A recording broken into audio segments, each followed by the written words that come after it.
Welcome to Impact Factor, your weekly dose of commentary on a new medical study. I'm Dr. F. Perry Wilson from the Yale School of Medicine. This week, I want to talk about the children. I'm constantly thankful that COVID-19 seems to spare children.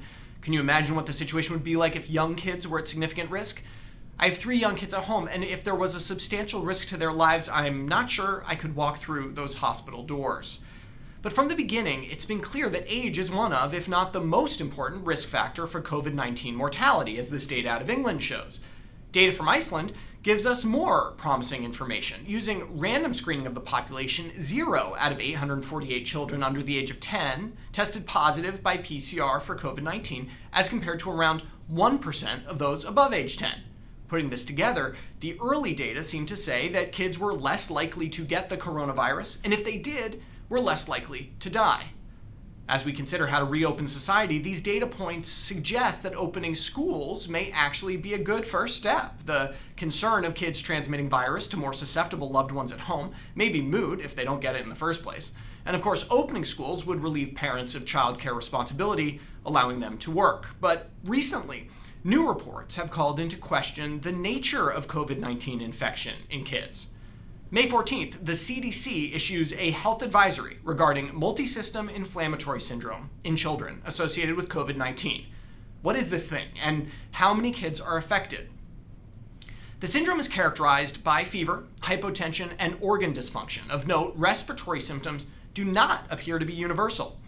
Though MIS shares features of Kawasaki disease, the classic bilateral conjunctival injection, rash, and strawberry tongue aren't always present. As with all things COVID-19, the first study we got on this topic was a case series. The Lancet article chronicled 8 kids between 4 and 14 years, of whom 6 were of Afro-Caribbean descent. 3 required mechanical ventilation, 1 died. All were either PCR or antibody positive for SARS-CoV-2. That's important. It seems like this syndrome can occur in the convalescent phase of the illness. More data has come out of the New York Department of Health. As of May 13th, they are investigating 110 cases of MIS and 3 deaths. The age distribution suggests the highest risk is in the 5 to 14 year range, but be careful. This is very early data, and attribution bias may be at play here. Older kids with the syndrome may be diagnosed with simply COVID-19, which can lead to severe illness. If you don't think of MIS, you can't diagnose MIS. The racial breakdown in New York City seems to be consistent with population averages, though there's a bunch of missing data here.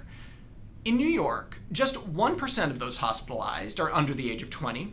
That amounts to around 750 kids.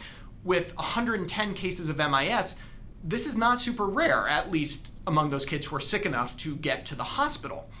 And that's the important take-home. The risk of this syndrome remains incredibly small. We need more data, but here's my back-of-the-envelope calculation. If you started with 100,000 kids infected with COVID-19, we'd expect 5,000 to be hospitalized.